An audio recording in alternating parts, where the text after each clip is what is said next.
Generally कहते हैं कि इंसान जो खाता है वो वैसा ही सोचता है, वैसा ही बन जाता है। तो क्या डाइट एंड लाइफस्टाइल भी अपने स्ट्रेस पे या अपने इमोशंस पे एक इम्पोर्टेंट रोल प्ले करते हैं?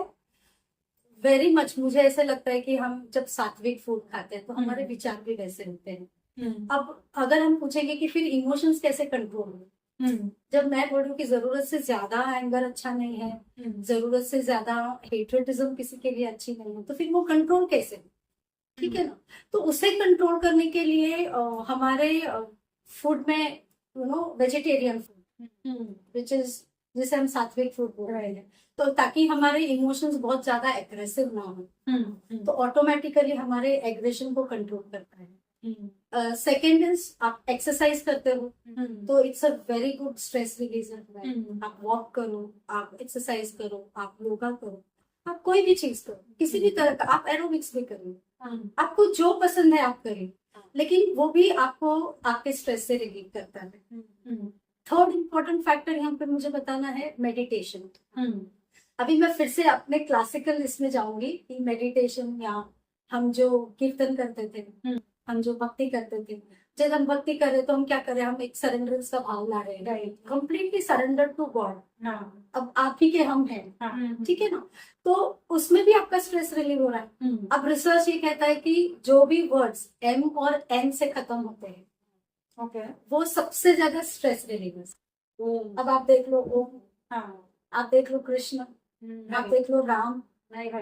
ये रिसर्च इंडिया में नहीं हुई है, ये रिसर्च वेस्टर्न कंट्रीज में हुई है। बट अपने जो सारे मेडिटेटिव वर्ड्स है वो सारे भगवान का कीर्तन हम नाम जाप करते हैं, राइट। आप नाम जाप करिए, आपको जैसा पसंद है करिए, that itself is a stress reliever. Why so much of importance to God? Because वो सच में स्ट्रेस रिलीव कर रहा है, साइंटिफिकली कर रहा है, उसको एक साइंस है, भगवान के नाम के पीछे साइंस है। So these are stress releasers. तो आपकी लाइफस्टाइल, आपका खाना, आपका भगवान का नाम लेना, सुबह आप हर रोज भगवान का नाम लो, आप भजन करो, आप हफ्ते में एक बार कीर्तन करो, आपके जो दिन भर के, हफ्ते भर की आपकी जो स्ट्रेस है वो रिलीज हो जाए। ये one of the stress management का तरीका है। क्या कोई स्ट्रक्चर्ड वे है स्ट्रेस को मैनेज करने के लिए? For every person it is different. आपके लिए कोई अलग चीज काम करेगी, मेरे लिए कोई अलग चीज काम करेगी, या फिर आपके लिए कोई चीज आसान है करना, जैसे कि हर किसी के लिए मेडिटेशन आसान नहीं है, तो कीर्तन से भी आप काम चलाते हो, आप नाम जाप से भी काम चलाते हो। मेरे लिए पानी की जगह पे जाइए, आप बीच पे, आप एक बीच पे वॉक लीजिए, वहां से भी आपको स्ट्रेस रिलीविंग मिलेगा। सो ये कुछ तरीके हैं स्ट्रेस को रिलीज करने का। अब देखिए पहले के जमाने में फोक डांसेस होते थे, एक्सरसाइज भी होती थी, डांस भी होता था, और पूरे दिन की थकान वो लोग निकाल देते थे, स्ट्रेस रिलीज कर लेते थे। I have also read about walking barefoot on the grass. Yes, barefoot on the grass. These are stress relievers.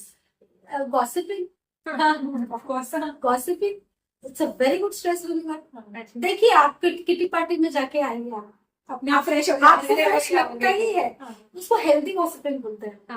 You know कि हम बहुत बुराई करने में नहीं जा रहे, बट अरे कुछ मेरे प्रॉब्लम्स है छोटे मोटे, मुझे वो निकाल करने वेंट आउट करना, तो मेरी कोई खास दोस्त है जिसके सामने मैं गॉसिप कर रहा हूँ, या मुझे अच्छा नहीं लगा, ये ऐसे कर दिया उसने, वो वहीं पे खत्म हो जाता है।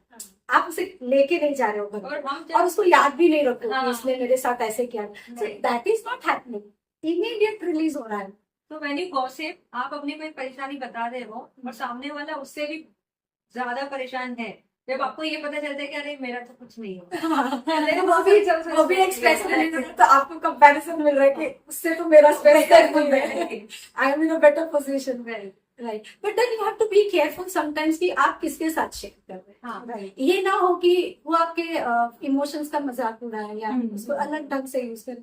तो हमारे पास एक खास दोस्त होता है जिसके सामने हम जो मे बी बायस ना हो या जजमेंटल ना हो, बहुत जरूरी है कि वो जजमेंटल ना हो, नहीं तो स्ट्रेस रिलीफ होने से ज्यादा बढ़ जाता है। एग्जैक्टली। तो these are some of the veg.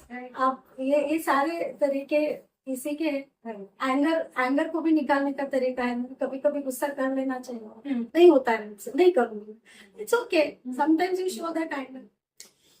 Stress निकालने के लिए कुछ लोग ना अब ये फ्रेम्ड वर्ड्स है, साइकोलॉजिकल है या एक्चुअल में होता है, that you will guide us better, but जैसे स्ट्रेस में बहुत ज्यादा खाते हैं या स्ट्रेस में बहुत ज्यादा ही वर्कआउट कर लेते हैं, तो या अल्कोहलिज्म हो, तो ऑफ कोर्स ओवर किसी भी चीज में अच्छा नहीं, जैसे ऑलरेडी मेंशन, बट देन ऐसी भी चीजें हैं, राइट?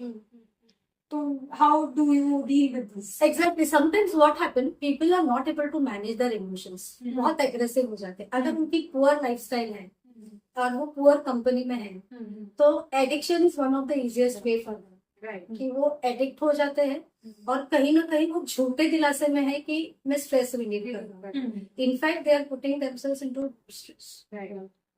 तो मैंने कहा कि हमारी अगर लाइफस्टाइल अच्छी, इसीलिए नाम जब बहुत जरूरी है, ताकि आपको कोई ख्याल आए तो पॉजिटिव आए, आपको पॉजिटिव, भगवान हमें हमेशा एक पॉजिटिव रास्ता दिखाई देता है, क्योंकि आप वहां पे सरेंडर हो जाते हैं कि अब तू कर ले मेरा जो करना है, तो जाहिर है वो आपको कभी शराब नहीं पिलवाएगा, वो आपको बोलेगा सही तरीके से काम करो, he will give you that right thought.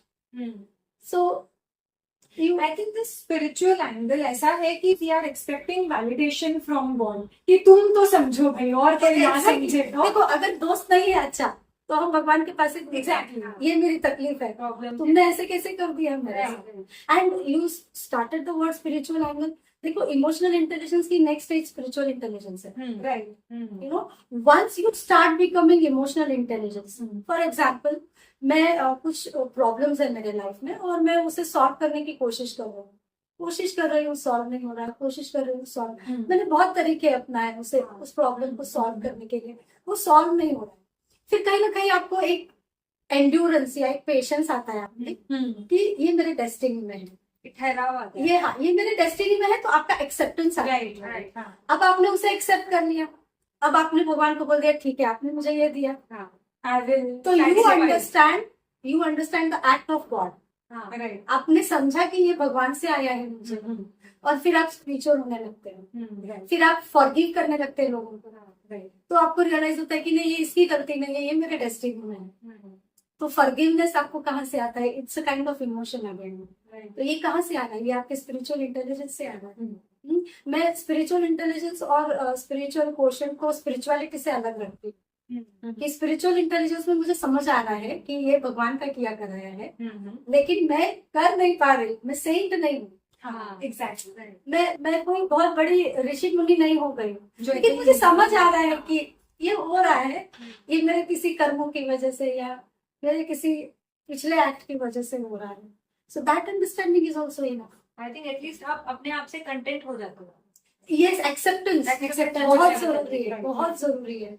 तो जब आप एक्सेप्ट कर लेते हो तो अपने आप स्ट्रेस, मुझे सही यही हो पति जाता मिला है हाँ और ये ऐसे ही रहेगा, ये नहीं बदलेगा, तो I think it gives you So the acceptance. Strength to deal with it. Accept कर लिया आपने कि वो क्वालिटी एक्सेप्ट हो गई हमेशा के, अब उस बात को लेके आप झगड़ा नहीं करें। हाँ, तो once you accept no more complaint. No, जैसे ना अभी आपने थोड़ी देर पहले मेंशन किया था कि टाइम देना है चीजों को, तो मुझे ऐसा लगता है कि जैसे कहते हैं टाइम हर चीज को हील कर देता है, तो क्या स्ट्रेस भी टाइम के साथ सेल्फ हील हो जाता है? या यस, होता है। यस, यस, आप over a period of time उस चीज का इम्पोर्टेंस कम हो जाता है, राइट। मान लो आज मुझे एक ड्रेस चाहिए थी, तो मैं उसको ऑनलाइन ढूंढ ली, एक किसी फ्रेंड की देख ली, मैं सब तरीके से ढूंढ लिया, मिली नहीं। अब आपको जाके 6 महीने के बाद वो ड्रेस मिल गई, now you have lost the interest. वैसे ही स्ट्रेस का है, आज मुझे जो चीज इतनी डिफिकल्ट लग रही है मैनेज करने में, कुछ समय के बाद मैं इतनी पेशेंट हो गई हूँ, मेरा मैच्योरिटी के साथ, समय के साथ मैं इतनी एंड्योरेंस मेरा बढ़ गया है कि अब वो चीज मुझे डिस्टर्ब नहीं करती। अभी आशा भाभी ने भी एक बहुत अच्छा क्वेश्चन पूछा था। हाँ, मुझे यही पूछना था, जैसे एज कैसे रहता है इमोशंस का, बचपन है, टीन एज है, यंग पीरियड है, मतलब फिर बुढ़ापा है, तो ये 4 जो स्टेप्स हैं उसमें इमोशंस के कुछ स्टेप्स रहते हैं क्योंकि चेंज होते हैं। होते हैं, छोटे बच्चे को तो खुद के इमोशन ही समझ नहीं आते, वो जैसे बड़ा होता जाएगा वैसे वैसे उसको समझ में आएगा कि मेरा कौन सा इमोशन है, तो वो बिंदास रो दे रहा है, लोगों के सामने हंस दे रहा है। जब हम बड़े हो जाते हैं हम लोगों के सामने रोना अवॉइड करते हैं, बिकॉज आपको लगता है कि ये सही जगह है, लेकिन छोटे बच्चे को ये समझ नहीं आ रहा है। फिर जैसे वो टीन एज में आता है तो कुछ हार्मोनल चेंजेस होने लगते हैं, तो हर इमोशन एग्रेसिवली एक्सप्रेस होता है। वो गुस्सा करेगा, जोर से करेगा, वो दुख बताएगा, वो रो रो के बहुत सीन क्रिएट करेगा। तो इमोशन तो उसको समझ में आ रहा है लेकिन मैनेज नहीं हो रहा है। अब अगर आप थोड़े बड़े हो जाते तो उसे समझ में आ जाता है कि इसको कैसे मैनेज करना है। बच्चे ने चिढ़ा दिया, उसको कोई क्लास के बच्चे ने कुछ बोल दिया, अब वो डिस्टर्ब है, अब वो घर पे आके टैंट्रम्स दिखा रहा है। क्यों? क्योंकि वहां पे क्या जवाब देना, उसको कैसे हैंडल करना उसे समझ नहीं आया, तो वो डिस्टर्ब होके आ गया घर पे। अब वहां तो नहीं जम रहा है, वो घर वालों पे निकाल रहा है इमोशन सारे टाइम, तो नहीं हो रहा है उससे मैनेज। वही उसका बड़ा भाई उसको समझा देता है, तो ऐसे करना, इसको ये जवाब दे के आओ, तो इग्नोर कर। तो ये कुछ चीजें टिप्स उन्हें मिलती रहती है आजू बाजू के लोगों से। तो मैच्योर्ड आदमी के इमोशंस अलग होते हैं, छोटे बच्चों के इमोशंस अलग होते हैं। एक इमोशन का साइकिल होता है। सबसे पीक में जब हम 40-45 के हो जाते हैं तो पीक पे होता है हमारा इमोशनल इंटेलिजेंस। आप देख लीजिए, उस वक्त आपके झगड़े कम होंगे, आपका पेशेंस बढ़ जाएगा। तो आप क्यों हो रहे हैं? क्योंकि आपका मेच्योरिटी आ गई आप नहीं, पर अभी मैंने अचानक से मुझे ऐसे लगने लगा है कि जिस एज में पहले हमने अपने पेरेंट्स को देखा है कि they are always managing their emotions very well, पर suddenly after this social media, see everybody uses social media, WhatsApp, Instagram, everything. Suddenly in a group of people हम सब नॉर्मल बैठ रहे हैं, हंस रहे हैं, एंड एक किसी ने इंस्टाग्राम खोला और स्टोरी देख लिया। वुमेन ऑफ आर एज में भी जिनको मैच्योरिटी है, शी नोज कि she is happy in life, but किसी की लाइफ और हैपनिंग देखते हुए, अरे यार ये तो पेरिस गई है, इसकी लाइफ अपने से ज्यादा हैपनिंग है, सडनली वो माहौल, खुशी का माहौल कन्वर्ट्स इनटू यार मेरे यही पास तो ये है ना, नहीं वो इमोशंस समझ ही नहीं पा रहे हैं ना। हाँ, तो उन्हें समझ ही नहीं आ रहा है कि social media is completely influencing life of hypocrisy. Right. It's completely life of hypocrisy. क्या झूठ है क्या सच है पता नहीं। जो परफेक्ट है वही दिख रहा है आपको, जो इम्परफेक्ट है वो आपको क्यों दिखाएंगे? बच्चों को समझ नहीं आ रही वो तो सही है, पर बड़ों को बड़ों को भी भी समझ नहीं आ यही रही तो है। समझ नहीं, तो you will make your life a mess. अगर आप नहीं समझेंगे तो आप अपने आप को बहुत दुखी कर लेंगे, आप हमेशा दुख में रहेंगे। फिर fear of fear of missing, कहीं ना कहीं आपको उन चीजों को समझना पड़ेगा कि हर चीज की कोई लिमिट होती है। नो व्हाट चीज आप, हर कोई वही दिखाने की, पिकनिक भी वो शायद इसीलिए जा रहा है कि वो कुछ इमेजेस डाल सके, मतलब कि कोई और exactly. So this is a kind of manipulative emotion, जिसको मैंने बोला था कि आप दूसरे के इमोशंस के साथ trying to create jealousy in other people. So we Which is can't not good, control, which is हम very कंट्रोल नहीं detrimental. कर सकते ना कि कोई अपलोड कुछ कर रहा है कुछ स्टोरी। सबसे डेंजरस ही वो लोग होते हैं जो इमोशंस मैनिपुलेट करते हैं। इन द एंटायर सिनेरियो सबसे डेंजरस कौन है? जिनको इमोशंस मैनिपुलेट करने आ रहा है, उनसे अलग दूर रहना है आपको। हाँ, मुझे ये जानना है कि हम लोगों को तो कंट्रोल नहीं कर सकते कि तुम मत करो, ये तो नहीं बोल सकते, आपको दूर रहना पर है, खुद को, हाँ, खुद को दूर कैसे रखना है? आपको दूर रखना है। You don't fall into the same pit. No, correct.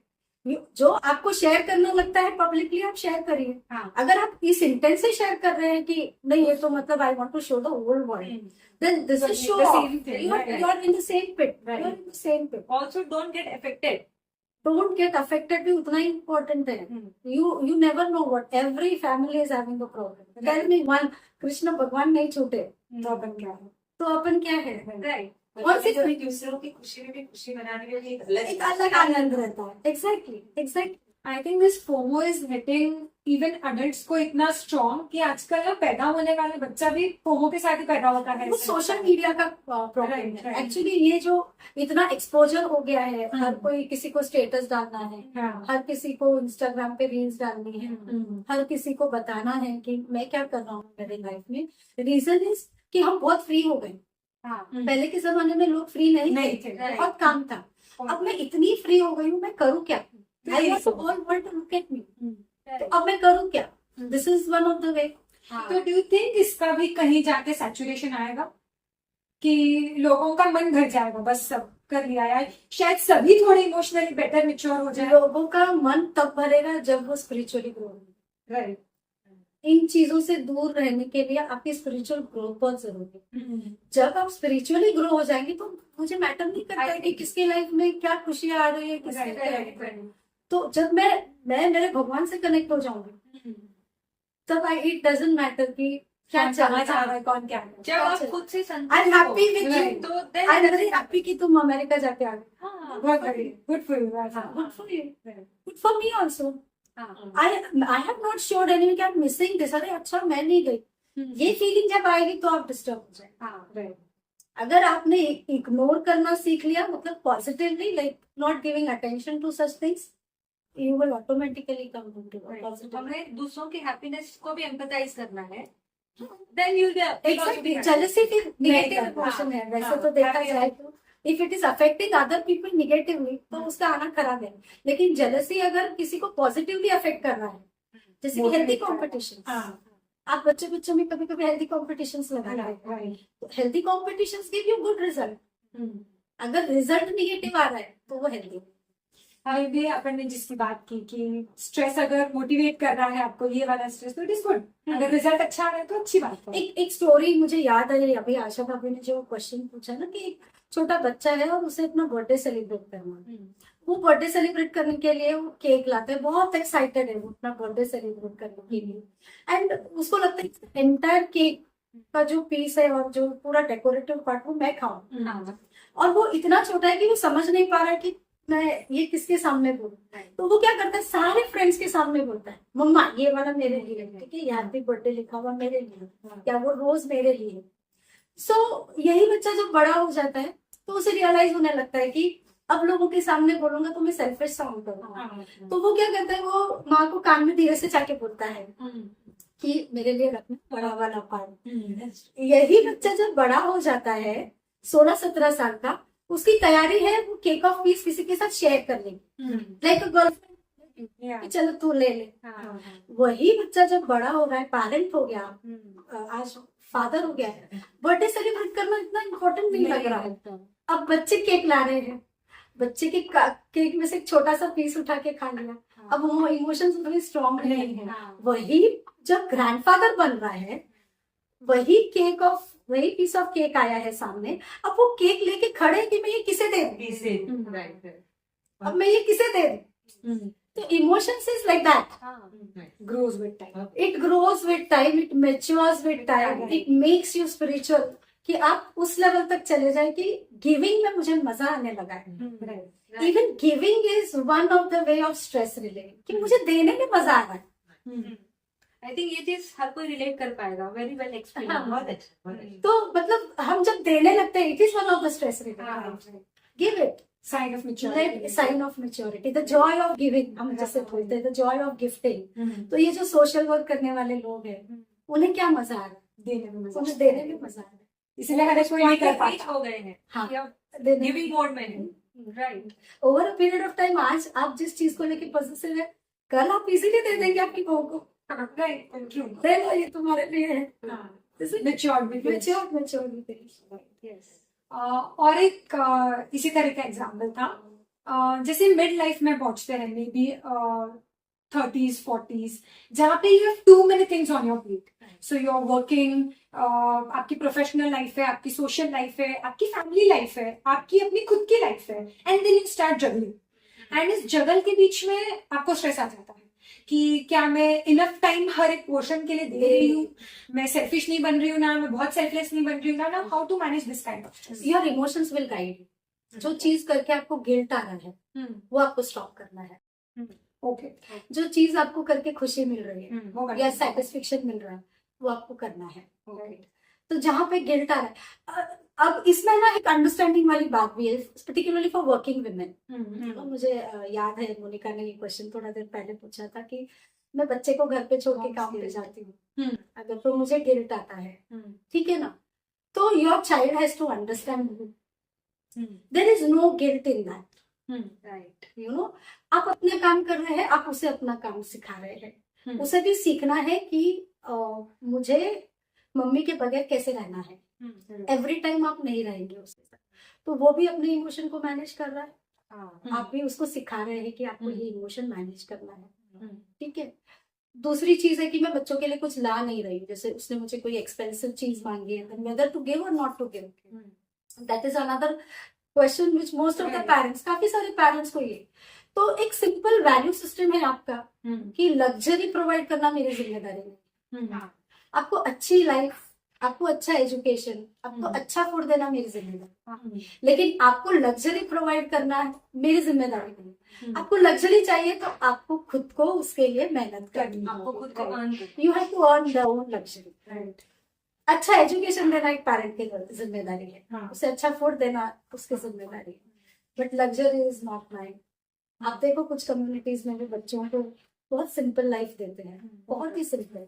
ये हमारे मारवाड़ी कम्युनिटी में है कि हम बहुत ज्यादा ही ना बच्चों को बहुत सारी चीजों से हम पहले से ही दे देते हैं, ये भी ले ले वो भी ले ले, you know, because your standards have to be maintain, but then it's okay, आपको आपके स्टैंडर्ड्स को कॉम्प्रोमाइज करना चाहिए, क्योंकि आपके स्टैंडर्ड से ज्यादा जरूरी है आपके बच्चे की ग्रोथ और हेल्दी ग्रोथ। और हेल्दी ग्रोथ सिर्फ खाने से नहीं, आपका माइंड भी, आपका वैल्यू सिस्टम भी बहुत अच्छा है। आप कौन से वैल्यूज में पढ़ रहे हैं, आप कितनी सिंपलिसिटी से आगे बढ़ रहे हैं, आपका फोकस मटेरियल होना चाहिए, आपका फोकस एजुकेशन होना चाहिए, you know, those things. So don't fall prey ऐसी चीजों को, थोड़ा सा विजिलेंट रहो, केयरफुल रहो, जो चीज दे रहा हूँ वो सच में जरूरी है क्या मेरे बच्चे को, तो ही आप उसे वो देंगे। Question yourself, question yourself and understand first the emotions, क्योंकि ऐसे भी बच्चे हैं जो बहुत ज्यादा ये हो रहा है कि मुझे ये चीज नहीं मिली, तो वहां पे स्लोली जाना है, आपको कुछ चीजें देनी है, फिर विड्रॉ करनी है, फिर देनी है, फिर विड्रॉ करनी है, जब तक आपको समझ में आ जाए कि ये अभी मेरे नाक को हैंडल कर सकता है। नहीं तो ऐसा ना हो कि ऐसे भी केसेस हम सुनते, साइकिल नहीं दी सुसाइड कर लिया, मोबाइल नहीं सुसाइड कर लिया। सो आपको ये अंडरस्टैंडिंग आपके बच्चे के इमोशन की बहुत जरूरी, कि कब मुझे देना है, कब विड्रॉ करना, देना है विड्रॉ करना है, देना है विड्रॉ करना है। That will be a right time when a parent will guess कि this is the right time to say no. Balance करना है, बैलेंस करना है, उस चीज का इम्पोर्टेंस डेवलप होता है। एग्जैक्टली हर चीज देगी तो फिर क्या है? एग्जैक्टली कुछ चीजें उसने अर्न करनी चाहिए, बट कुछ चीजें इजीली भी मिलनी चाहिए। बहुत ज्यादा नेगोशिएट नहीं करना चाहिए बच्चों ने कि अरे मुझे ये दे दो। कुछ चीजें आसानी से उसे मिल जानी चाहिए कि चलो ये तो मिल गया मुझे, he should be happy as well. But that will be a fine line कि आप कहाँ डिमांड करेंगे चीजों को, कि इसको कौन सी चीज इजीली देनी है और कौन सी धीरे धीरे देनी। आई थिंक अगर एक बैलेंस मेंटेन हो गया ना, तो जैसे अभी अपन ने बात की थी मैनिपुलेशन की, वो जरूरत ही ना पड़े, बच्चे को ऑनेस्ट रहना बहुत जरूरी है। आपको आपके इमोशंस के साथ भी ऑनेस्ट रहना बहुत जरूरी है। अगर आप बोलेंगे कि ये गुस्सा मैंने बेवजह कर दिया, उसको वैलिडिटी चाहिए उसके इमोशंस के लिए। अब वो नाराज हो गया कि आपने उसको गलत चीज पे डांट दिया, अगर आप उसके इमोशंस को बोलेंगे फालतू में तू नाराज हो रहा है, फालतू में नाराज नहीं हो रहा है, he has a reason to get angry, he has a reason to get upset। आपको उसे देना है कि yes you are getting upset is right, but this is the reason and this is how you should handle it। तो teenagers में बहुत जरूरी है कि आप उसके इमोशंस को वैलिडेट करो। ये मत बोल दो कि क्या कुछ भी चल रहा है, तू फालतू में गुस्सा कर रहा है, फालतू में टेंट्रम्स उठा रहा है। Reach to the base. उनके कभी कभी जेन्युइन रीजंस हो सकते हैं नाराज होने के, अगर उन्हें आप एड्रेस नहीं करेंगे तो वो फिर सीवियर हो जाएंगे, फिर उन्हें महसूस होगा कि मुझे समझने वाला कोई नहीं है। बहुत पेशेंस लगता है टीनेजर्स को। Step into their shoes and then feel their emotions, and then you have to sometimes stupid लगता है, हाँ ये स्टूपिड चीज पे हो रहा है, बट उस वक्त you can not say that it's a stupid thing, नहीं है।